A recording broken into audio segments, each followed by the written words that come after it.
Hello and welcome to a somewhat surprise special edition episode of the Yancy Street podcast talking about Matt Reeves, the Batman, aka Batman 2022, the Battinson Batman starring Robert Pattinson and Zoe Kravitz. Whatever you need to identify the movie, that is what we are discussing. And when I say we this time, there actually is a we involved. Which I know I keep teasing, and he's actually here this time. Would you like to introduce yourself? Hello. This is Hi. my husband. His name is Adam. Thank you for having me. And you are a big Batman fan, obviously. Yes, yeah. Would you like say to that. explain your history or connection to Batman? Yeah, it's you kind of briefly touched on it with the Neil Adams stuff. In the last episode, that was where a lot of it started. I really latched on to the Roz aspect of it, and Talia. I think it was kind of more of the Desert and Swordsman kind of thing that got me with it. It was kind of cool to see like Batman just kind of let it all out and then kind of just take I just found it hilarious as a kid that he took the armor off and the cape but just left the cowl on. I'm going to leave that. Even though Roz probably knows I'm Bruce Wayne, I'm still going to fight him with this on. And then after that, I kind of like would read it here and there. One of the other ones that really stuck in my memory was one of the Nightfall issues when Bane broke his back. Yeah, But classic. when I can really say that the hardcore Batman fan kicked in was the Grant Morrison run. Their Batman is just crazy.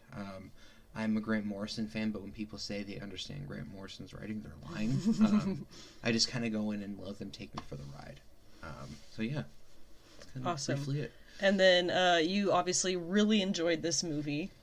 Yes, you can see that's an understatement. Would you like to explain what Kino is? It was more of like the whole term of like top tier cinema. You know, like you go in and watch it with a mustache and a monocle and the quote art house people. It's more of a joke for people who kind of take movies and film too seriously. But yeah, this movie was kind of unironically Kino to me. Awesome. Okay, so we are going to go through a number of, I guess, more or less categories put together here. I was wondering if we should do plot, and it's not really necessary, I think, to go through and explain the plot. Points will come up as we go through it. And at this point, if you haven't seen it, there's so many ways to see it that are, free or somewhat legal. So, and obviously it's on HBO Max now, which is, you can get a free trial for that just to watch it. So, the points that we're going to be going through are starting off with the various inspirations for the movie from the comics. Pretty much everything I have here is about comic stuff. The artistic choices, which is more involved in what we are calling Kino aspects of the movie, I guess that you could say. We will talk a little bit about the Batman suit or outfit, I guess, and the design and locations, the design of the locations, I guess, how everything was location-wise, and then go into some of the characters, obviously the Riddler, Bruce Wayne and Batman, Selina, aka Catwoman, the Batman and Catwoman dynamic, Gordon and the GCPD, and then some of the other characters, the Penguin, Alfred, and Falcone. Then there's some Easter eggs that are pretty fun, and we'll talk a little bit about the movie score, which I think is indisputably incredible, and a little bit about what is coming next for the Reeves Batman franchise. So starting off with various comic inspirations for the movie, Matt Reeves has said a couple of times that the three comics that inspired this movie, this Batman, are Batman Year One, The Long Halloween, and Ego. This was obviously a movie that takes pretty early on in his career, being a Batman who's still trying to figure out his proper place in Gotham. Matt Reeves has a little statement on his placement in time and in his career, where he's working with Batman right now. He says, "I didn't want the arc to be, he becomes Batman and faces off with this particular rogues gallery character. I wanted you to see an imperfect Batman who would be driven to do what he's doing in a way that was almost like a drug. He's addicted to being Batman because it's really an attempt to cope with those things in the past that we don't see." I thought that was really fun to see a version of him that definitely hadn't mastered himself, and that was definitely in the process of becoming, unquote. So that was kind of what Matt Reeves' idea of the character of Batman was, and actually we'll go into a little bit more when we get down into the music of it. We'll go more into the Kurt Cobain side of his inspiration for Batman as well. This just being more comic stuff, Year One, The Long Halloween, and Ego, and I think a lot of that we're going to be referencing again throughout this whole episode. So there's that. I know Year One we get a little bit more into in the other sections, but Ego, the story Batman Ego, was by Darwin Cook. It's a story where it takes a deep dive into the Dark Knight's psyche as he struggles to balance his true self and the mask he wears as Bruce Wayne. And then obviously The Long Halloween being a very clear inspiration. It was a really famous graphic novel that turned Batman's crusade against his rogues into a whodunit detective style story. Originally, the Batman movie from Reeves was meant to be a complete, not one-to-one, but it was supposed to be title and everything, an adaptation of The Long Halloween. And along the way, it kind of switched plans, and so they didn't quite make it that direct of an adaptation. But one major plot point that it does borrow from The Long Halloween is Carmine Falcone's surgery, which we see in the movie.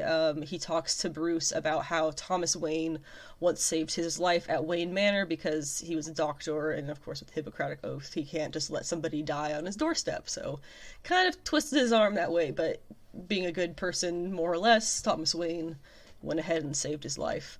There was one movie, I don't know what this is honestly, but it's called Last Days. It's a movie from Gus Van Sant. It's apparently a account on the final hours of Kurt Cobain's life, which I know I mentioned the Kurt Cobain stuff we're going to be getting into a lot more in the music, but that was also an inspiration for this that particular movie, Last Days, about Kurt Cobain. Anything to interject so far? Yeah, I'll definitely kind of backpack off the year one parts. You could definitely you could very much read Batman Year One and kind of put in your head this is like the same thing, that the relationship that him and Gordon have. And I love the point that you brought up that Reeves wanted this Batman to be like very much green, and him and Gordon as well. I loved that. That was such a cool thing to see because we've kind of gotten so used to oh, Batman, he solves it, he's a pro. He's a man with a plan. He's got it, Batman can beat anybody with prep time. This is how you see him get there. He didn't just wake up and go, yes, I am the world's greatest detective. Right, that was actually something, the world's greatest detective thing is a line that's thrown at him sarcastically. Yes. Because he's clearly not yet. I absolutely love that. He's like, yo, you guys got the horrible Spanish. What is that? It's L. And I'm kind of glad it didn't end up being a one-of-one adaptation of Long Halloween because when Jeff Loeb wrote Long Halloween, he was like, oh, I just got The Godfather but made it Batman. So we've kind of already seen that. Yes, I'm glad that he kind of got the bones of that and kept that, but it's a good choice that he made. Nice. So moving into the artistic choices, I'm sure you will have a fair amount to say.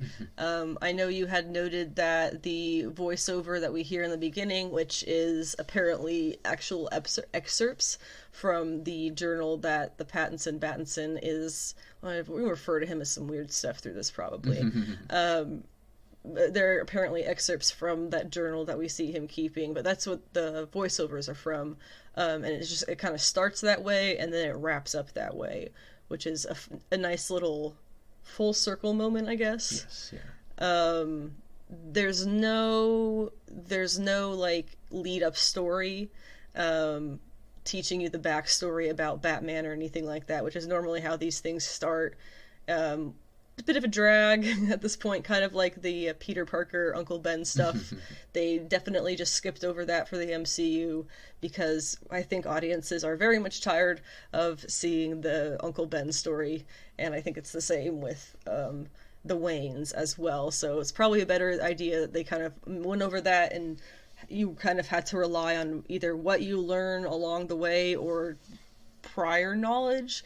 I think he was trying to make it so that you don't look at prior knowledge as much, and you just kind of, because the Batman character we'll get into more in a second, but he's very much a different Batman, especially a different Bruce Wayne than we've seen. So I think that was definitely Reeves trying to give us a different take, but not start us off with that same Batman thing. I know one thing you were saying was that the Christopher Nolan Batman, I guess Nolan was his big real thing was that he wanted to make his Batman was the real world Batman, which was, not necessarily realistic, but it was Batman kind of stuck in,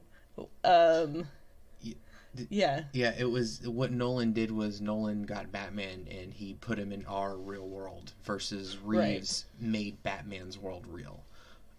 So in like the fantastic look of the gothic look of Gotham, and then even the very cheesy thing of like the wingsuit. It's practical, but then it's still it kind of works and it makes sense where it's not this over the top thing where this guy is just flying through the air defying gravity. Mm-hmm. It was just a very good thing to like do workarounds with it, instead of just kind of. Because there was at times, like the Nolan films, he was kind of almost too grounded. This is like he's grounded, but not to where he almost feels like, incapacitated and can't do much. We didn't get the over-explanation that we kind of have been used to seeing in Batman movies. Especially like if we go ahead and move on to the kind of Batsuit segment here, his outfit was not something that we had to have super explained. It was designed after stuff from the Vietnam War, military tactical stuff that one guy could put together and allow him to fight better, is what costume designer Dylan Clark said. Oh no, that was the producer Dylan Clark said of the costume designers. So that's the kind of look that they went for with his outfit, but there was no suiting up. Like I know one of the big jokes was in the Clooney movie how they literally have the bat nipple scene. I felt like that whole suit up and the rubber suit was meant to be a gag. I actually don't know if they meant it that way, but that's what it looks like now, because it's so cheesy and lame. And I think every Batman movie has a scene like that where you see him suit up, or rather, if not that, some kind of explanation of how the suit came to be, where it came from, which is what a lot more of the Nolan stuff was. Which actually, speaking of George Clooney's Batman, Robert Pattinson apparently wore Clooney's Batsuit for a screen test. He wore it for 8 hours, which caused some trouble because he was sweating profusely the entire time. I think I read that they were a little bit concerned that he would have a similar reaction to the real thing, which obviously did not happen because he seemed to wear that just fine. And it's not made of, 99% rubber. Some of the more, I think it was slightly realistic. The contact camera lenses, on the one hand, that tech is wild, obviously, but on the other hand, he takes it out and he puts it on the little thing, and the playback is janky and weird, and it's not something that came from, Apple or a big company like that. This was something that he probably put together with a weird, microscope viewer or something like that, and that's why it looks like that. And that's the kind of thing where realistically that feels in line with how everything has been set up for this Batman. The battering actually falls in line with that as well. From the very beginning of the leaked pictures that we saw of Pattinson, people were speculating all kinds of stuff about the bat symbol on his chest, because it was clearly made of some metal pits, and I think the most dramatic thought that people had was it was made out of the gun that killed his parents, which is, I guess, appropriately emo for this Batman. I don't think he's that sentimental, though. But it ended up being more realistically, more logically, I guess, batarangs that he would, like, pull off of there and flip open and use. So that was pretty cool, I thought. A good way to store that without, like, pouches. And one of my favorite bits was doing the makeup. I know you really liked his blacked out eyes under the mask. Yeah, the raccoon face. The funny thing that, like, it's just a funny little, like, real world note on that is that you don't see him necessarily do it, but he rubs the makeup on his face or whatever it is that he does, and then later on you see him wearing it, and you don't have, you have your bottom line of your eyelashes, and then between that and your eyeball, there's like a tiny little bit, they call it the water line, that keeps basically your bottom eyelashes from being inside of your eyeball. And a lot of people who do makeup, especially dark makeup around the eyes, know that you have to color that waterline dark if you want to be kind of seamless around your eye. They didn't show him using waterliner, but he's got that covered. So Batman confirmed knows about waterliner because he does not have it is all completely covered in black. He went to Sephora and he got his questions answered.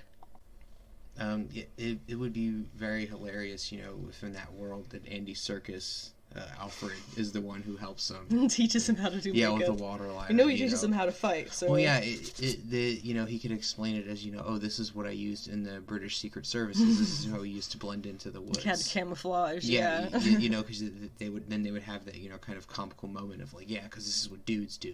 This is how guys do it. Kind of tagging on to the bat suit is the Batmobile, which I know you really enjoyed that. You want to talk about that a little bit? Yeah, it was what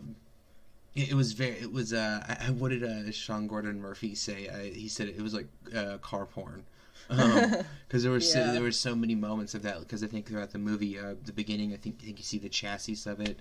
Then after that you see the exhaust pipes, then after that you see the actual engine and a couple of pistons, and then you kind of see it revving up. I look at it as very much kind of like a monster reveal, and then then it kind of just stalls out because it kind of shows, that whole thing of when you get this really sick, nice car built up, you're not fully used to that power behind the pedal yet. And he is a new Batman. And then so, when you get that, it's kind of when you get that really new souped up car and you kind of put too much on the gas pedal and it kind of excited. It kind of cashes it out real quick. That was one of my favorite moments in the whole movie. That was so funny. Nobody else laughed, but I busted out laughing when that happened in the movie. It was just cool how, and then you just kind of, and then the pure electric sound of it just sounded like it was a jet engine, and it was just awesome. The look of shock / terror in Penguin's face when he sees it, because you don't know what it is for like the split half second you hear that noise and the fire light up. Yeah, that was actually, I was going to save it for an Easter egg, but that actually, the look of the car, as well as the flames coming out the back, was apparently, it was meant to be a throwback to the 66 Batman, where they had I think that was probably the last time we saw the classic muscle car, as opposed to more of the roided up Batmobile we see later on. Maybe not the last time, but one of the last times. But that was the one where we got the inspiration for the flames out the back from the 66 Batman stuff.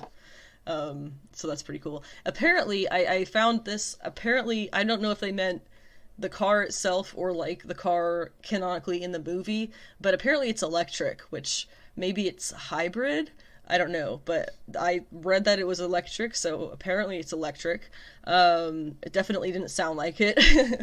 But somebody commented that the entrance of the car into the movie, that sequence was inspired by the Stephen King novel Christine, which is about a possessed car. And actually that kind of reminds me of, isn't that the Brian Edward Hill comic kind of like that too? But Chariot? Kind of, but I've actually seen the movie Christine. Yeah. It was one of those, I think it was a 57 Bel Air is what it was. Huh. It was like a classic like diner car. But that car just killed people. Oh, bless you. Excuse me. That car was just a straight up just murdering car. The Brian, yeah, it's very much, they do kind of murder cars. So yeah, very similar.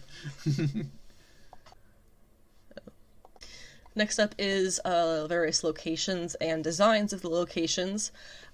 Obviously, it does take place in the second year of Batman's career, which you can see. Well, he says it first, but then later on you can see it in his files and notebooks and things, which Batman's notebooks were apparently popularized by the Black Casebook, which is by the fantastic Grant Morrison, where Batman keeps his records in cases, which I feel like is pretty self-explanatory based on the name. The movie itself, The Batman, takes place over the course of 1 week that stretches from October 31st to November 6th, so it is a technically Halloween movie. And then we see kids who are running around in costume. We see people in general in costume, but one of they were being referenced as a Joker gang originally, and I don't think that's quite accurate to say after having seen the movie, because it is just a lot of skulls and Dia de los Muertos stuff, which is more in line with Halloween than the Joker. But one thing that was kind of interesting about that particular kid or gang of kids was he ended up being the one who chooses not to beat the dude up or something like that. He is actor Jay Lycurgo, which may not be how you say that, but he played Tim Drake in season 3 of Titans, which is a very strange coincidence. I don't think that is meant to mean anything. It's just a funny, weird coincidence. As for a few of the specific locations, City Hall, at least the interior of it, was a custom-built set in northern London, and the Iceberg Lounge is a actual nightclub in London, which is called Printworks, and apparently used to be a newspaper factory. Much of the movie was filmed in Scotland and Chicago, which is where they get, most likely from the Scotland side of things, the really, really good gothic look of Gotham. I think this is the first time that we've seen Batman living in a tower, as it's Gotham Tower, or not Gotham Tower, it's Wayne Tower that he lives in, right? I know we've seen Wayne Towers, obviously, but that Wayne Manor was always its own thing, as opposed to this one, it's all in the city. And it's kind of funny how, like, the last couple interpretations of Batman, and then I've kind of noticed, maybe more so in the comics, they've kind of started to stray away from Wayne Manor being a thing. Yeah, even in the Nolan stuff, we ended up in the penthouse. Yeah, we ended up in the penthouse, and I think in the Batfleck, it was just burnt down. Yeah. And in this one, they donated it to the orphanage, and that's what the orphanage became, and then that became run down. It's just kind of funny how they're like, yeah, we don't need him to live outside of the city. We kind of need him to be, like, in the city now. I think part of the reason why they'd historically stayed in the manor outside the city was because it was convenient for the Batcave. Yeah. And then he could be like, yeah, I'm out here away from central Gotham and I can do whatever I want because nobody's going to see me doing stuff out here in the middle of nowhere. Starting in on the characters of the movie, first we have the Riddler, who was played by Paul Dano. Or is it Dano? I'm not sure. Whichever one, you know what we're talking about. His name in the movie is supposedly Edward Nashton, which is at times, depending on continuity, the name that they give the Riddler to have, that he was apparently his legal name before he changed it in the comics to be Edward Nigma, which is the famous Enigma joke, gag, riddle. But it's never actually revealed if the Riddler in the movie's name is Edward Nashton or if that's just one of his other aliases, which we will touch on again when we get to the Easter egg section. There's an interesting theory based on a couple different Easter eggs that people have about the real identity of the Riddler. The Riddler's supervillain persona was obviously very inspired by the Zodiac Killer, who used to taunt police with cryptic messages, occasionally in the form of greeting cards, and he took trophies from his victims, and disguised his messages with various elaborate ciphers. And they never figured out who he was. I think there's various theories, but nothing was ever confirmed. No one was ever caught. Another way that he was inspired by the Zodiac Killer is his kind of question mark emblem that the Riddler uses in the movie is definitely stylized with the gun sight-esque design that is reminiscent of the Zodiac Killer's ways that he would sign his letters and things. I know you really liked how Paul Dano was such a good, like, incel. Yeah, he was the average incel 4chan user. And I kind of like how they kind of subtly showed that on, like, his webpage of, like, the group of subtly radicalizing people. Because I feel like, that's kind of something that is kind of a real issue that is happening with people now. Kind of things they see on the internet, and then those people prey on groups like that. Yeah. But it's also, I think you kind of said it a while ago, how they're kind of shifting, the incel bad guys, or they're not like the muscle-bound dudes anymore. It's the flimsy guys with glasses, now who can go on the internet and get a group of like-minded people to do something wild and crazy. Yeah. It's how the lonely extremists in our world can be radicalized online very easily and end up becoming basically domestic terrorists, if not literally. I was reading an article from Den of Geek, and they had this quote which had me kind of chuckle because they did not pull any punches, and it is somewhat political, so if you have an issue with that, too bad. It's there. It says they're talking about the people who the Riddler gangs up with, right? It says their military / paramilitary / survivalist cosplay aesthetic sure does recall a lot of the clowns who have done things like storm the United States Capitol, for example. Oh, it's nice when you have progressive people in comics. The design, I forgot to mention this before, the design of Paul Dano's Riddler is obviously, again, very inspired by the Zodiac Killer police sketches, and his methods of killing people, starting off with, what is it, the mayor, I guess, very violent, pretty brutal.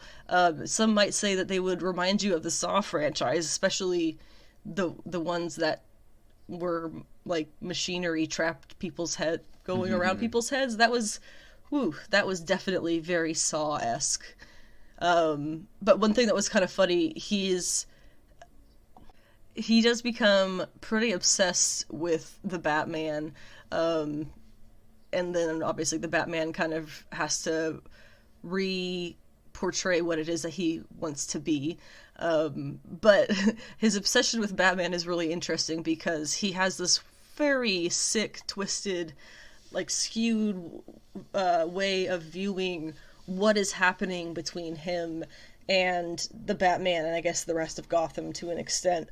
But in his perspective, all those little notes that he's leaving behind at the crime scenes, well, from our perspective in Batman's and the GCPD and pretty much everybody, the assumption was that the Riddler was leaving, like, obviously sick little teases and notes to lead him to the next victim.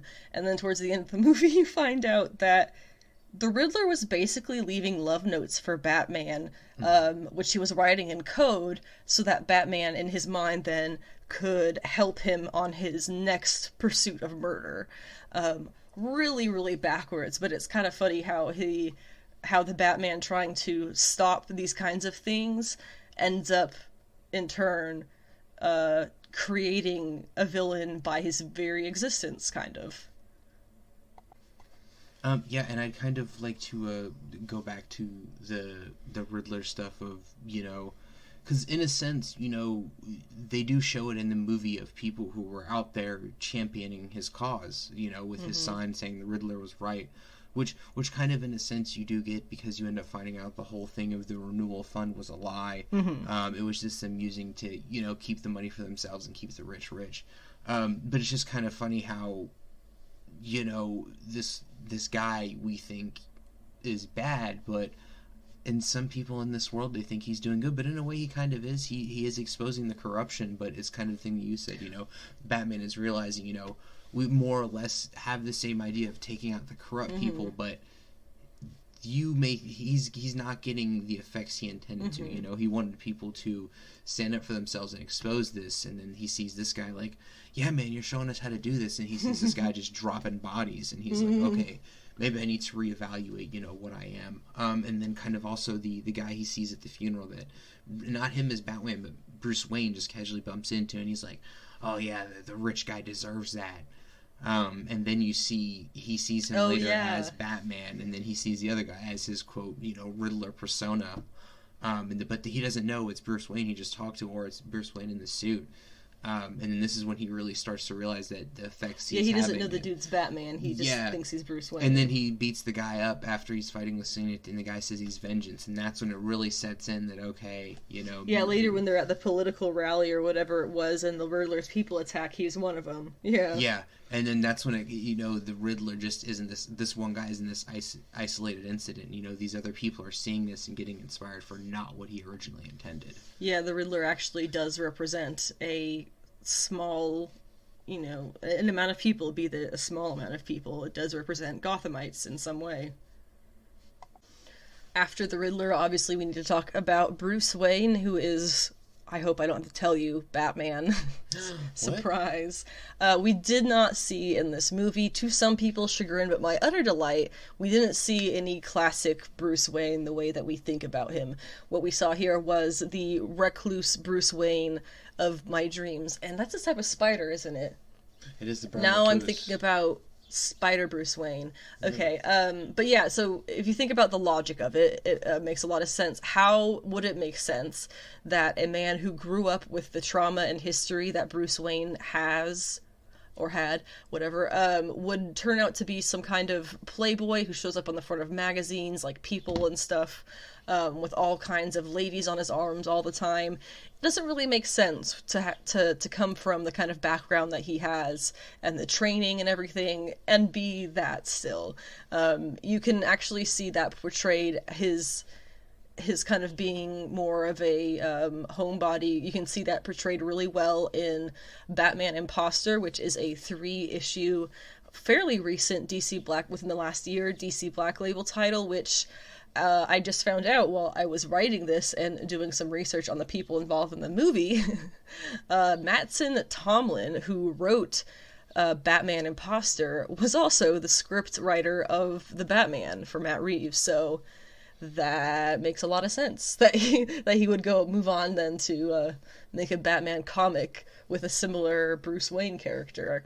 That's pretty cool. Definitely recommend that. It's not something you need. DC Black Label is the publishing house that it's under DC with. It's under DC.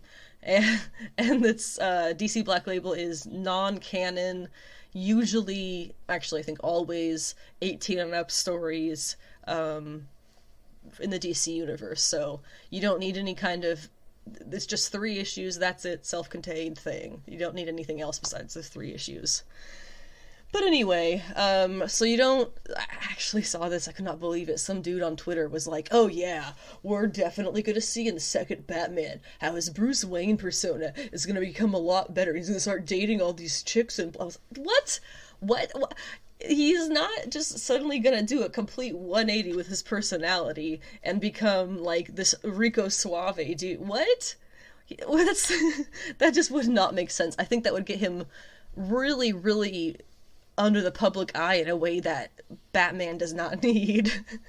Not just because, of course, he would be in the public eye more, but because that's suspicious as hell. Going from being an utter recluse to wide out in spotlight on red carpets, like, that would be very suspicious. Again, especially with the history that Bruce Wayne has. The Battinson being Bruce Wayne is only going to help him be Batman by his wealth and whatever connections his family might have had. And not really him even, but his family. So those would be kind of minor anyway. So I don't think there's a point to making him a classic classic playboy Bruce Wayne, because he doesn't really need that. Why? Well, how would that improve his Batmaning? To kind of backpack off what you're saying, I don't think we're going to see that 180 change. If anything, it would make more sense for us to see him double down on being a recluse. Remembering, how this would look from the point of view of somebody in Gotham, somebody just attempted to kill him. The explosion went off, it caught Alfred instead of him. But if somebody who's already known as a recluse gets a bomb sent to their house when they're not even going out and it blows up, I think that would even get people to understand, yeah, we're probably never going to see Bruce Wayne again, or, very rarely, if ever. Yeah, he would definitely not want to be more public after that. No, which I think, if anything, will only help him later on. Yeah.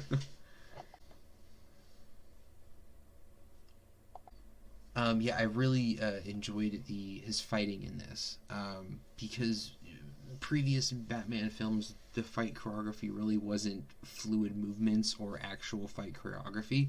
In this, it was very much rhythm-based fighting, like in the Arkham games, which is kind of cool. He really gets to show it off in the very beginning when he messes up that dude in face paint. And then kind of what you said earlier with the lenses, it's very much reminiscent to the Arkham games as well, of Detective Vision, of kind of recording and cataloging everything. As when he got Selina to wear them and she's walking around the club and he's face scanning people. It was so cool. But it wasn't perfect. She had to stare for a little bit. She had to stare, and it's cool because it's all right, this this is something he literally made in his Batcave. This isn't something that's going to be completely redefined and perfect.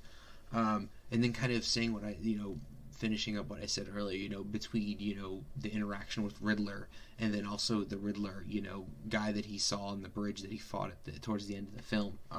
He says, I don't need to just be vengeance anymore. And then you kind of see that backpack off later on when he has that kid that he helps out. But it's him seeing full circle that I can't just go around and throw punches. I also have to hand out helping hands too. Did you hear him call it a film? I think I did. You did. You called him a film. Okay, well, I make fun of him for calling it a film. Some fun facts about Robert Pattinson's involvement in the movie and becoming Batman.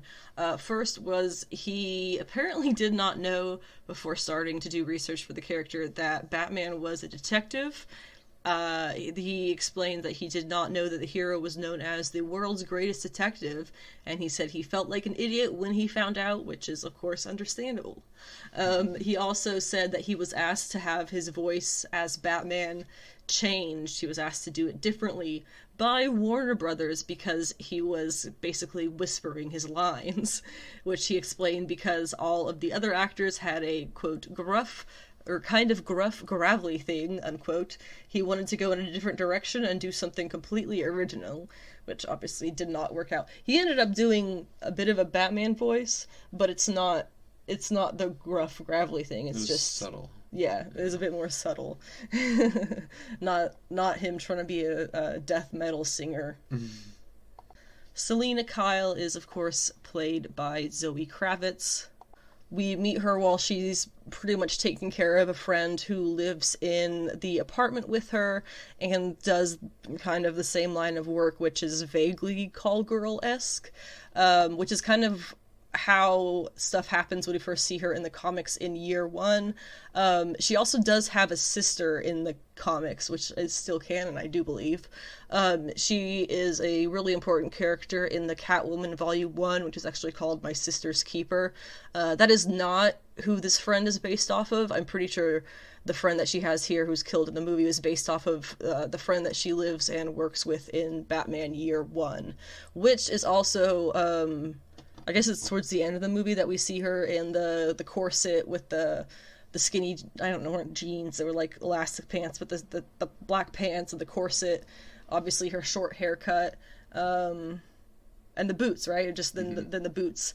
And that was pretty close, almost one-to-one from her, a really famous outfit that we first see her in Batman Year 1. The main cat suit that she wears with the kind of mask. The mask is from Year 1 as well, more or less. It's based off of that. But the cat suit is just kind of generally based off of generic cat suits. I don't think it's anything too specific to her or any costume she's ever had. I just keep thinking of the Jenny Frison. She did a cover of Zoe Kravitz's Catwoman in that cat suit, and she did a fantastic job. It's for one of the Catwoman issues currently going. Not her current outfit at all, but just whenever I think of the Zoe Kravitz Catwoman, I think of that Jenny Frison cover because I am obsessed. And apparently it was Zoe Kravitz's idea herself for Selina to have those super long nails because she was unable to get manicures during lockdown. She is quoted to say, "I called Matt and was like, I have this idea. We should do crazy, bitchy, wonderful nails. No nail polish on them so they look more like claws." Which is pretty genius, and it did work out. That was very claw-like. And honestly, with the way that fashion is right now, they are completely in line with what you would expect to see on a woman of her style in modern times. I guess this movie takes place in modern times. I would say so. Yeah, there's no reason not to think that. With those claws, she, in the movie, scratches, obviously, Falcone's face, which is something that is more than likely taken from, again, Batman Year One, where she scratches Falcone's face in the street. At the end of the movie, the Batman, she says that she tells Bruce / she doesn't find out that he's Bruce in this, does she? No, she does not. Interesting. No. She tells Batman then, that she is going to go to Bloodhaven. Is it Bloodhaven or Bloodhaven? It's Bloodhaven, right? I think it's Bloodhaven because in the comics it has those It has the little little dots like over Uber. Yeah. So. Bloodhaven doesn't sound right to me, but it might sound. Bloodhaven probably sounds wrong to other people, so whatever. Bloodhaven. You know what I'm talking about. It's a fictional city. Obviously, if it wasn't fictional, we would not be having this question of how to say it. And it's I think just modern history. Nightwing's home, or more or less base in the comics. I don't think he was really there in the past, right? He's just Robin in Gotham in the past. Yeah, and then whenever he breaks off from Bruce, then he does that's where Bloodhaven. Yeah, it's I think Bloodhaven, however it's meant to be said, is basically the equivalent of New Jersey to New York, if Gotham is New York. That's right, yeah. I remember hearing that. A couple of quotes from Zoe Kravitz again. One was, "The cats were the hardest thing to control during the shooting. We were doing, literally, cat wrangling. We were doing crazy stunts and, all that was fine, but getting a cat to sit in one place, impossible." And she was also scheduled for, quote, cat time with her on-screen cats so that she could get to know them better, which is awesome. I mean, it's a great job. Getting paid ridiculous amounts of money at the same time. Yeah. She also, this is a quote that I thought was absolutely hilarious because there had to be people there taking care of the cats, right? Because there was a whole bunch of cats on set for when they needed them. So she says also, "Me and Rob would be doing a scene, and there are these cat ladies tucked away and pretending not to be there." So in my head, I can just I'm picturing a stage like a theater, because obviously that's how movies work, right? But on the edge, you get the little old lady with the gray hair and the bunch of cats in her purse. That's just I love that image. The Bat and the Cat romance was not just one of the more important parts of the movie, and I think probably of the franchise going forward, but also one of my favorite. They had a really great chemistry, and it was obviously the best, I think, Bat and Cat dynamic that we have ever had in live action. In a recent interview, Matt Reeves told Den of a Geek that Alan J. Pakula's neo-noir Clute, which I guess is a movie, was the biggest influence on the Bat-Cat dynamic. I did a very brief once-over of what Clute is. It's like a detective who hooks up with a call girl, something like that. But aside from that, I know that might be from Reeves, but I know that Robert Pattinson and Zoe Kravitz really enjoyed taking inspiration from Tom King's work on the Bat-Cat relationship, which does span his 85 issues of Batman, 13 of Bat-Cat, plus a whole bunch of other one-shots and anthology stories all between there. So it's a lot of history, and obviously they've been off and on again through the decades, but they are, it's a touchy subject, but they are getting married.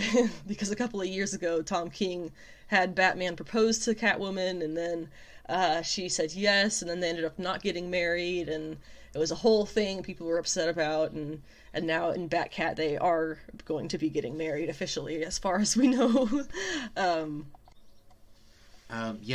To also backpack off your comments about the chemistry, you could definitely feel it between them, and then also it wasn't overly, lustful between them. It was more of like curious about each other, and like they were both very much people who love the unknown and peeling back the layers of something to get it. And then a story I had heard too was that they brought her in for the test reading with Robert. And then apparently, like, they only did her and only her because Matt Reeves said he was sitting there watching them, and the chemistry between them was just electric. And he was like, he canceled the rest of the readings the rest of the day and was like, she's the one, we don't need to see anybody else. So that just lets you know that, like, if that kind of chemistry there, like, they're in good hands. And then, yeah, just like she said, this is probably my favorite Bat-Cat interpretation dynamic they've done on screen. It just nails it so well between them. It's kind of funny, looking at some of the artwork, Clayman being one of the ones in particular, during the Tom King, various eras of the Tom King's Batman-Catwoman relationship that he's been writing out over the past couple of years. Clayman drew a wildly attractive Bat-Cat couple. Clayman is, I don't think, capable of drawing unattractive characters, just like Joelle Jones. But he would draw Batman and Catwoman in this very particular way. I guess David Finch kind of did as well, where it was a very beefy, very ripped, thick-ass thighs, pecs, and, other muscles.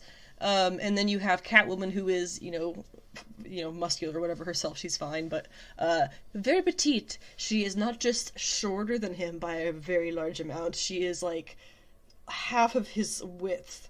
And he could probably, he's drawn as like being it's kind of like manga. Oftentimes the dudes in manga are drawn with enormous hands. Well, she's drawn very small so that he looks like he's a lot bigger. Or they just complement each other that way. And it's kind of funny because you more or less would think, oh, that's not really the average couple's dynamic, right? And it's not. In reality, it's definitely not. But then you see Robert Pattinson and Zoe Kravitz on screen in their outfits. And that's Clayman's Batcat right there. There you get the big... Robert Pattinson is not necessarily a big dude, but the way that they had him, the padding and stuff, compared to extremely petite Zoe Kravitz, who is in a very tight suit, which probably had a corset under it, if I had to guess, of some kind, waist trainer of some kind. But wow, like that was... You would never expect to see like a live-action Batcat with that physical dynamic, and it worked. But it wasn't, you're right, it wasn't the lustful thing. None of them, even when they did kiss, it was kind of more like goodbye in a way. And they're, I just keep thinking they just became bonded very quickly, because they were both ended up chasing down the same people for different reasons, and then her reasons ended up being his reasons as well, a little bit, all tied up together. But yeah, they just became very bonded very quickly, and closely, without even knowing much about each other. Just their motives was all they really needed. And I was gonna say also, whenever the bit when he follows her on the motorcycle. Oh, I love that. And he's just kind of watching her talk to her friend, and then he watches her get suited up. And I think it's kind of when he like they cut out of the camera and you see him like back up from the binoculars, and kind of like his eyes kind of light up, and then he watches her like jump and crawl down that pole and like whip around and do some. Like, you see his eyes kind of like you see him light up, and then he immediately, because he's like, oh, she's not just the pretty thing; she is capable. Well, and then it's not only that; like he looks at that and goes, somebody like me, different. Yeah, somebody who goes out here, and the face creature of the night. Yeah, the face they put out every day is not the face of who they are. It was very cool and how they nailed that. That wasn't the motorcycle thing that I was thinking of. It was the end of the movie when they get on the motorcycles and go their separate ways. Oh my god, that was so cute, because a couple of reasons. Gosh, but it's Selina, she takes off, and then Batman, it takes him a solid 20 seconds probably to get on this motorcycle and go, and she could have been gone, like just already disappeared.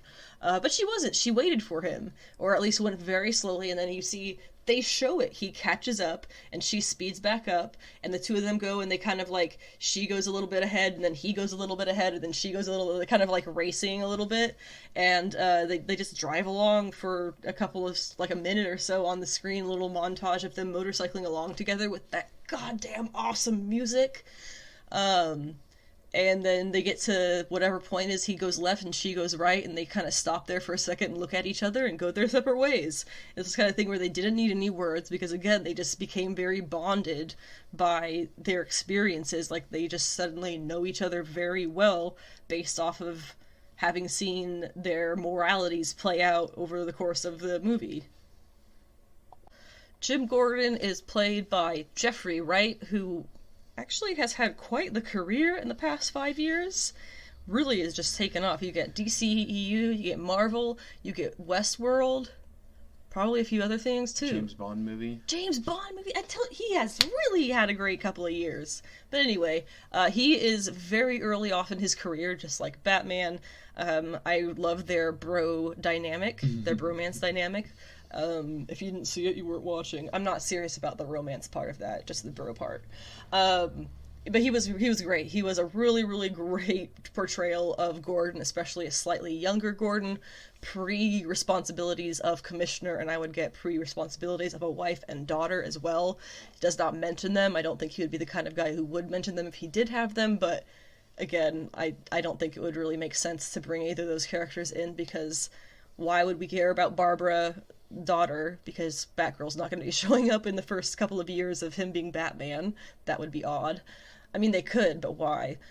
And then I feel like if he had a wife, we would have figured that out at some point in the story. Yeah, and yeah, because he's very much seems like he's still committed 100% to only this police work. He seems that he's married to his work in a trying to gain influence and reputation sense. And you can kind of see that he feels that he's fighting a losing battle, but doesn't want to admit it yet, because I think whenever they were talking about the case of who Riddler was killing, he's like, I worked that case, and he's like, you don't have anything to worry about, you're a good cop. It's just stuff like that, and he's like, oh yeah, one of the few good cops left in Gotham. Gordon is always bringing Batman to the scenes, which are oddly poorly lit, but that's kind of why the BFF, they're BFFs, because Gordon will just, like, I don't know, text him. It's the bat signal, right? He'll put up his little, he'll text him with the bat signal, and Batman shows up, and they go on an adventure together. They're buddies, and they're starting off their career. They're gonna take Gotham by storm. But yeah, every time I know you liked the tension of every time that Batman would walk into one of the GCPD crime scenes. Yeah, I absolutely loved how like in the beginning of the movie when the scene of him just walking down the hallway, and then the camera it's shown from your point of view, and just all the cops just grilling this guy, because they've only heard the rumors. They don't know who he is or what he's capable of, and then you just see like Gordon walking him in. I love when I think it was Ramirez or something like that. He stops him. He's like, whoa, and Gordon's like, no, he's with me. He kind of vouching for him. Then then as he walks in, he doesn't say anything, and then all the crime scene people are taking photos. And then he's just walking around himself, just kind of observing it all. And then Gordon comes over to him and asks him a question. It's kind of funny how it's just like, yeah, man, just let him in. And then everybody's just, we don't know if he's going to help us. We don't know if he's going to snap. Like, we don't know if he's going to steal anything. It's just the awesomeness of just like how tense this guy is, because you have no idea who he is or what he's doing. I really liked how every time he walked into one of the crimes, especially at the beginning, it was super obvious. I think I said it before, Robert Pattinson is not a necessarily big dude. He's, I think, 6 feet tall or something like that. Yeah. Batman isn't canonically exactly a big dude. He's tall, but he's not Clark Kent, I guess. Whatever. Hopefully you get what I mean. But it was really funny. The first thing that I noticed when Pattinson walks into the room with the bookshelves there, you see he's flanked by these cops who are just like looking at the bookshelves or whatever, and they're both significantly shorter than him. So I kind of chuckled to myself a little bit, because Robert Pattinson is not necessarily a very tall guy, so they definitely picked out short dudes to play these cops, which I just find that to be funny, because it's just part of the magic of cinema, making how to make Batman look like a big, imposing person, small cops. Mm-hmm. And then there is a couple of funny lines. It was Batman notoriously doesn't use guns. Gordon is a cop. So there's the one line Batman tells Gordon, no guns, at which Gordon replies, yeah, man, that's your thing. It sounds way better when he says it, I promise. He does his classic sneak away from Gordon maneuver when they're in the orphanage, which I think everybody loves to see. My favorite thing, though, is when other people do that to Batman. That's my favorite. And then we have a quote from from Jeffrey Wright. So he says, Matt Reeves very cleverly just decided, one, that we're in year 2 of Batman's story, but also that Gordon is still a lieutenant, which gives him the opportunity to be more active and to be in the middle of the grime of the city, and also in the core of the plot, because we're focused on this set of mysteries and celebrating Batman as the world's greatest detective.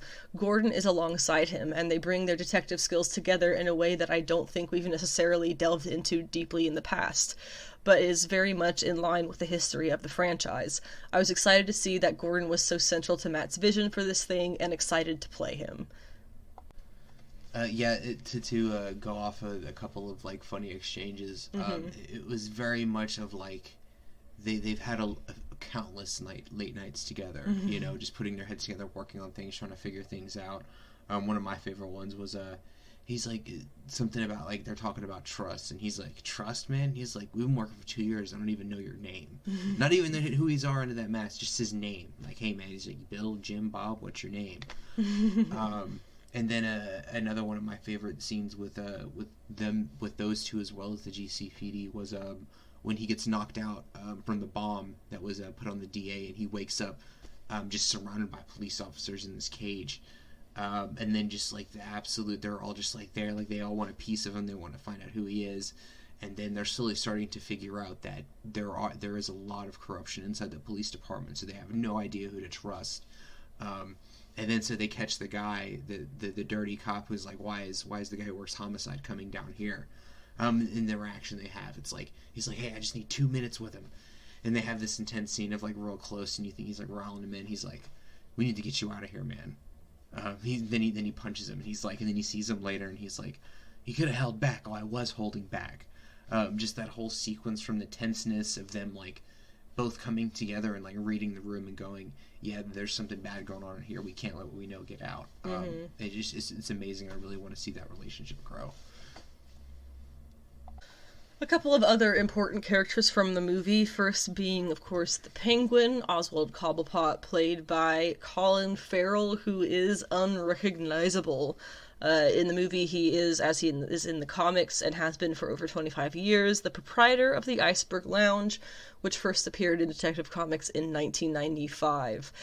He is usually seen with a cigar of some kind, but Warner Brothers would actually not let him smoke any kind of thing on screen, so that's why he doesn't have that. Yeah, it was just simply amazing for him to like get into. I think they said it took him about 4 hours to get into it, and then another 4 to get out or something.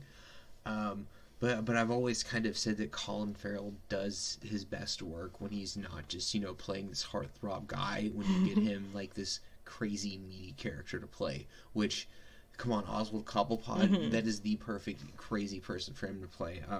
And it was just amazing how he really embodied that. He even nailed it down with the accent. I think he's Irish. I think so. Yeah, so to hear him nail that New York accent, like when you first meet him, like when he's like, oh, you're him, you're everything I say about you and more.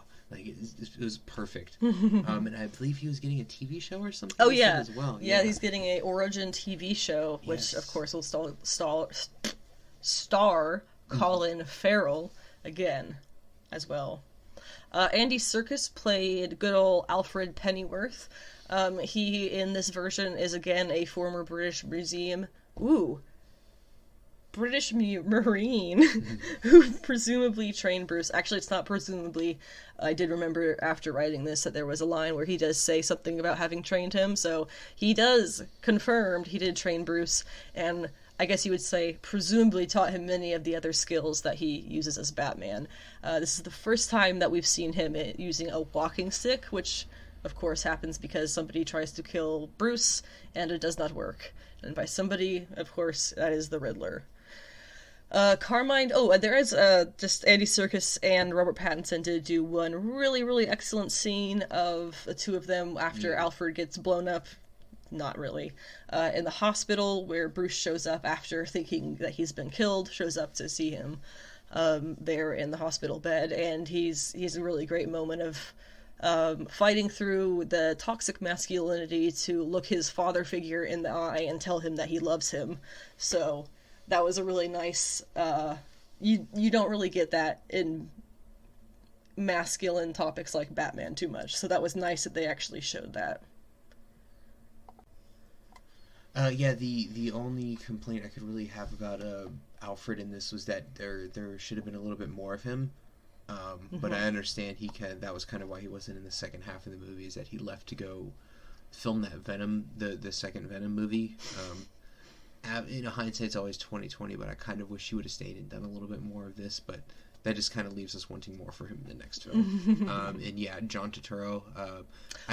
Carmine Falcone. Yeah, it was amazing, and it was really funny because I know in recent memory he's kind of in more funny movies like Mr. Deeds and some other things here and there. He was incredibly passive in Severance, and then to turn around and days later see him in the Batman as Carmine Falcone, it worked. The very passive, soft-spoken.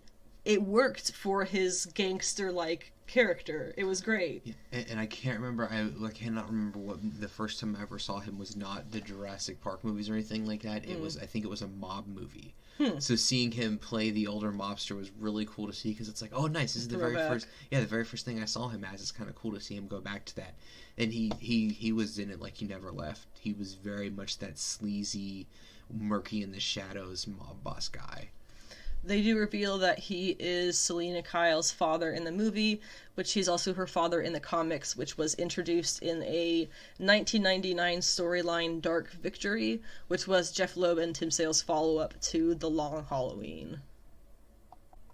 We have made it to the Easter eggs portion of the episode, starting off with the classic I Am Vengeance. It's something that it's pretty much just been his calling card, well, I feel like, in recent Batman things, kind of since Nolan,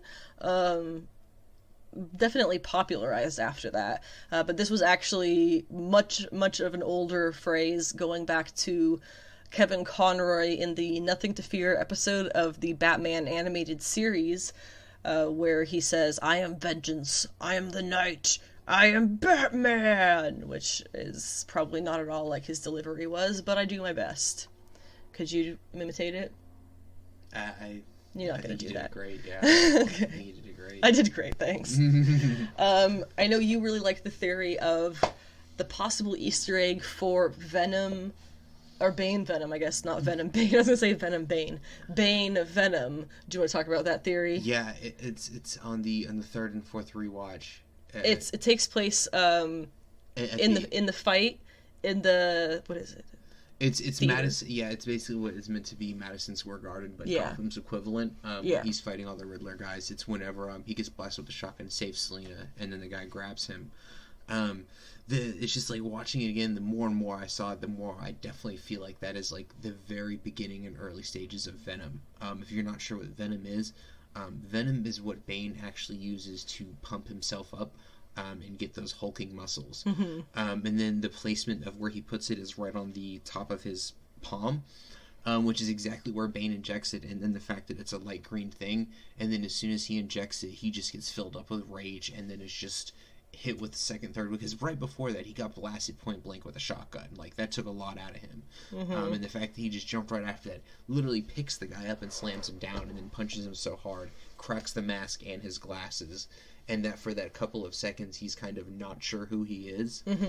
Just more than and you see that his vision is like a bit messed up, and he's probably has to do with the heart pounding and adrenaline, and just that kind of whole thing. If that does end up being that, I could very much see them adapting the storyline Batman Venom into these movies, which is a storyline where after Bruce gets his back broken, he gets addicted to Venom for a short period of time to deal with the pain and fight crime. I could very much see Robert Pattinson kind of going through that. I guess you could call it substance abuse problem in a way. Yeah. It'll kind of be like a cool another layer to add to him if they do that. If you want to see in a movie the Batman Bane, the Bane Venom being used, whichever one it was. Batman and Robin, was it the one with Poison Ivy? Yes. In that one, you have the best on-screen Poison Ivy of all time. She kind of makes Bane, in a way. She messes with his like serum, but then you get you see really clearly how it works. You inject him, and he bulks up like a balloon. It actually looks quite painful. One thing that I really enjoy that they kind of give us a teaser for was that Martha Wayne, she comes from the Arkham family in this universe, which is similar to Batman Earth 1, not to be mixed up with Year 1. Martha's last name in the DC canon is, her maiden name in the DC canon is actually Kane. That's how you get the Cassandra Cain being her niece, Batman's cousin, Batwoman, etc. But I really like that they did the Arkham thing here, because I believe it was the Murphyverse, Sean Gordon Murphy, who did a similar kind of setup of old Gotham. Was the Waynes and the Arkhams were like the ruling families, and I really like that. This feels like a world they could definitely fill in a lot of that backstory that way if they wanted to. It's so the end of this film kind of ends with Gotham being flooded and them declaring martial law, which is the absolute perfect setup for No Man's Land, which I remember correctly. Basically, it's the same thing happens. Like Gotham ends up getting walled off from the rest of the town or cities or whatever it is, and then they just declared a martial law zone, and the government doesn't go in and touch it. Which I think they ended up saying in Year 1 was the Riddler kind of did something similar with blowing up the seawalls of Gotham. So it kind of ended up wrapping that up so it all works together. Zero Year, yeah, that was what it was, Snyder and Capullo. So it's kind of very much the same thing as that. Which is another fun thing about No Man's Land, is that that's where you also saw the first appearance of Cassandra Wusan, which ended up being the first New Age Batgirl. So just like a nice little fun tidbit there. But No Man's Land was very fun to see Batman, kind of actually, what's it called? Guerrilla warfare, Batman in Gotham, because there's no outside help. It's literally just him and Alfred, mucking it through the trenches trying to fight everything, because I think Gotham got completely cut off from resources, food, water, electricity, and everything in between. I just was realizing I said Cassandra Cain earlier. It's Kate Kane. Yes, yeah. Batwoman. Kate. I was getting her mixed up with Cassandra Orphan. So many, so many names. Yeah. K-names. There's so many repeated ones in comics. It's kind of weird. Like Lois Lane and Lana Lang. How what? The infamous Marthas. Oh my god. Which I didn't even notice for years. Yeah. Okay, so then you have Hush is a really, really, for good reasons, infamous Batman storyline that took place in the 90s, which basically follows Thomas Elliot, Thomas Elliot, who is a friend of the Waynes, who his son becomes this supervillain Hush, who finds out that Batman is Bruce Wayne, and due to the Waynes' whatever badness with his father, decides to take out his vengeance on Bruce by taking out his vengeance on Batman, is pretty much how it ends up working out. So, very, very legendary story. It gives a really great intro to a lot of Batman's rogues gallery, because it is a big whodunit. He has to figure out who Hush is. Is it somebody in his rogues gallery? Is it somebody from his past? Is it another villain? Is it another hero? one big one, wasn't Red Hood one of the contenders? Wasn't that around the same time that was happening? Oh, or am I just mixing that story up? So what happens is that kind of Hush gets Clayface to go as him with the face of Jason. Oh, yeah. So Bruce doesn't know that Jason is back, but somehow Hush knew that Jason was back and was doing that to fuck with him. And that kind of so then after that, Bruce finds out, oh wait, he really is back. Yeah. Yes, yeah. In Under the Red Hood, but for Hush, people have pretty much caught on that the movie talked about a journalist whose name was Edward Elliot, same last name as Thomas Elliot from the comic. He, in the movie, was set to expose the dark history of the Wayne family, but ended up on the wrong end of Carmine Falcone, aka dead. This movie's Edward Elliot obviously shares a surname with Thomas Elliot, whose son Tommy becomes the DC Comics villain Hush. It is also totally possible that Thomas Elliot had a son who is running around somewhere in the Matt Reeves Batman universe, who will end up taking up the character name of Hush, taking out his revenge on Batman/Bruce for what his father did to Edward Elliot, as it would be in this universe. I did mention earlier that there is a potential Easter egg for the Riddler's identity that has to do with Hush, so that is basically... It was never definitively revealed if Edward Nashton is actually his name or if that's one of his aliases. Therefore, he could be the lost son of Edward Elliot, Tommy, who was put in an orphanage at a very young age, which checks out because Edward Elliot was murdered. And then he would grow up to become, well, not necessarily Hush, but this version of Hush, I guess, is what you would end up calling that.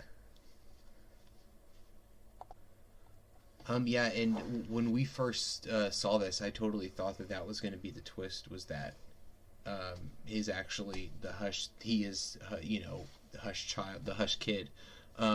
What I think it might end up being is that kid did get adopted, but he ended up getting picked up by the Court of Owls, and he is now the one who is the head owl who runs everything and controls the Talons. We can talk about the Court of Owls, because that is something that people are speculating a lot for the next movie, so we'll talk about that in the What's Next section. Perfect. Barry, we're just going to call him Barry, because I'm not going to try and pronounce that very Irish last name, but he was in Eternals, you know who I'm talking about. He was eventually, has been confirmed as having played the Joker in that very brief, was it end scene? It was just the end scene, right? It wasn't a credit thing of any kind. He had a couple interesting lines. One was, one day you're on top, the next you're a clown, which is probably just some loose joke about him. And then one thing that's kind of funny is that he tells the Riddler, "Riddle me this," which is him stealing the Riddler's comic book catchphrase and using it on his own, which I think is very Joker. Matt Reeves pretty much immediately came out after the movie premiered to say that he is not committing to the idea that Joker is going to be a villain in any of the next projects, which I think is a really good thing. There's so much more to Batman's villains than just the Joker, which we've seen a lot of, and I think it's about time we see someone else. The Joker would make sense for the Arkham show if they are in fact going through with that, because that's literally where we see him in this movie.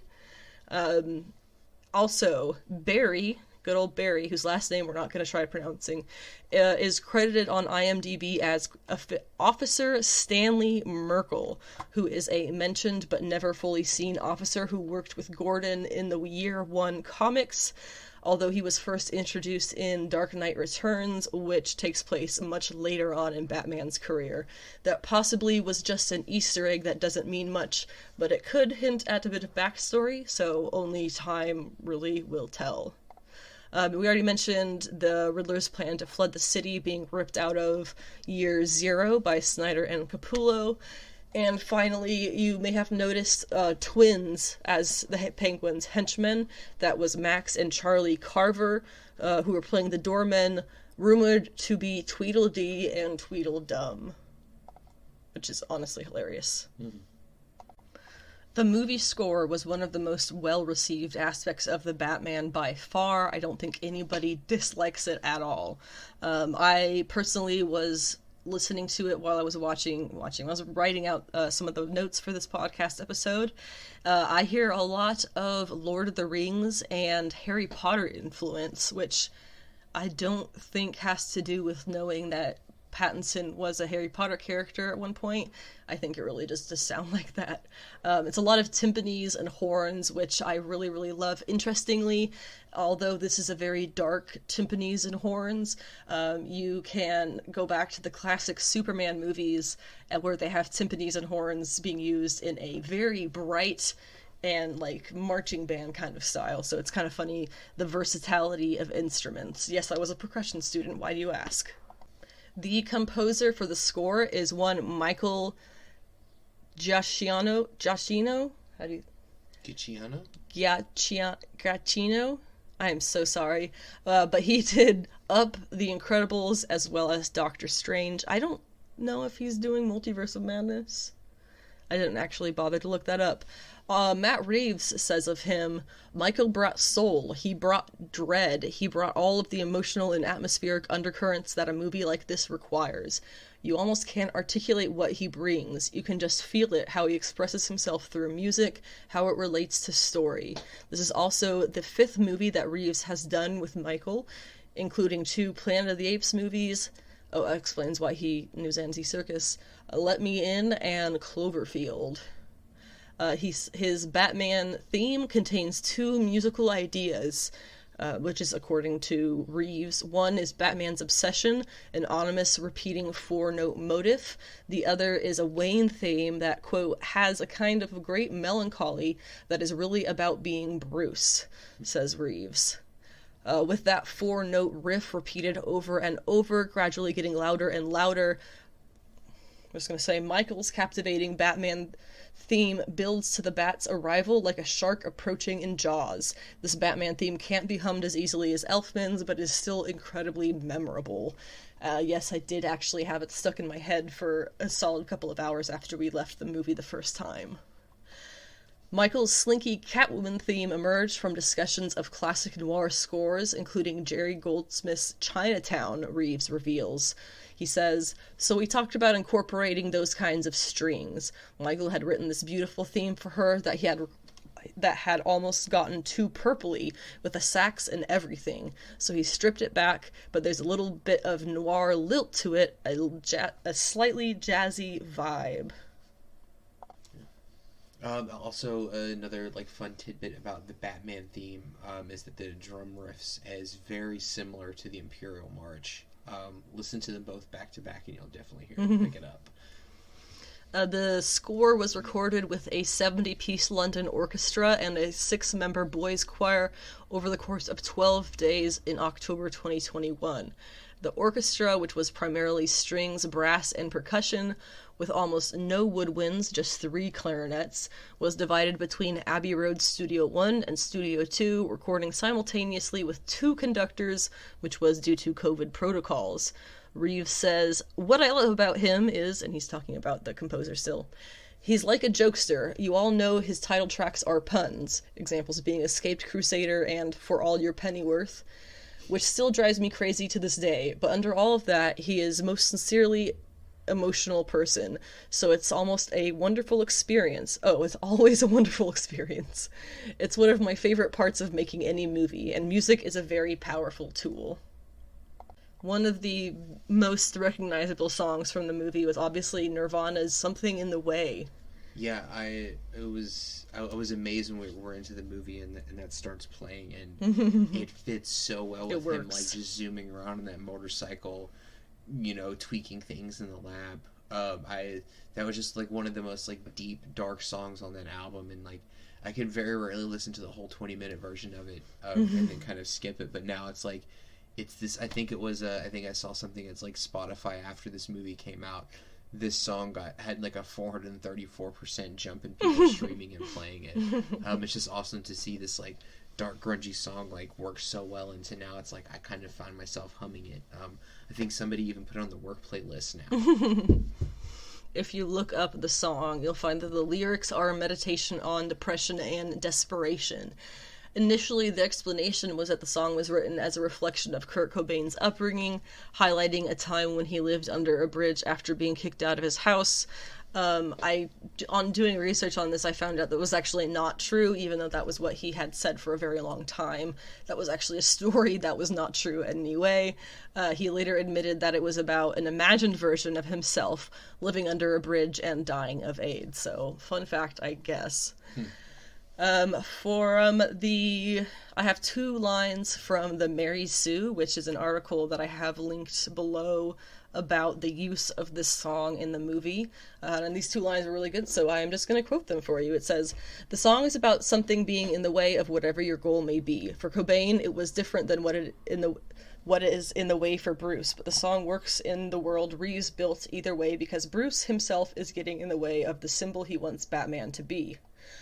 When Bruce goes to look at the mayor's home after he's murdered by the Riddler, the music starts when Bruce sees the mayor's young son, who found his dead father, letting us know that that song is representative of what is in Bruce's way, and it's his inability to unpack his own trauma and pain, and his willingness to, instead, hide behind his alter ego." In an interview with Empire magazine, Reeves talks about the use of this song. He says, "When I write, I listen to music, and as I was writing the first act, I put on Nirvana's Something in the Way. That's when it came to me that, rather than make Bruce Wayne the playboy version we've seen before, there's another version who had gone through a great tragedy and become a recluse. So I started making this connection to Gus Van Sant's Last Days, and the idea of this fictionalized version of Kurt Cobain being in this kind of decaying manner." It's a pretty cool explanation of his inspiration from the song. But the first song that audiences will hear in the Batman, actually the first sound, is the opening of Schubert's Ave Maria. It's actually heard 3 times in the movie, and Schubert's melody is continuously weaved through the soundtrack in a twisted, villainous arrangement. The first time we hear it is that opening scene while the Riddler watches his first victim, Mayor Don Mitchell, and his family through their windows. Second time we hear it is in archive footage sound in the city's old orphanage. The song is performed by a children's choir while Batman's father and Bruce's father, Thomas Wayne, gives his electoral speech. The third time we hear the song, it is sung by the Riddler himself while he is locked up in Arkham State Hospital. The lyrics of Ave Maria, which means Hail Mary in English, revere Jesus' mother, the Virgin Mary, in the Christian religion, just in case you were unaware.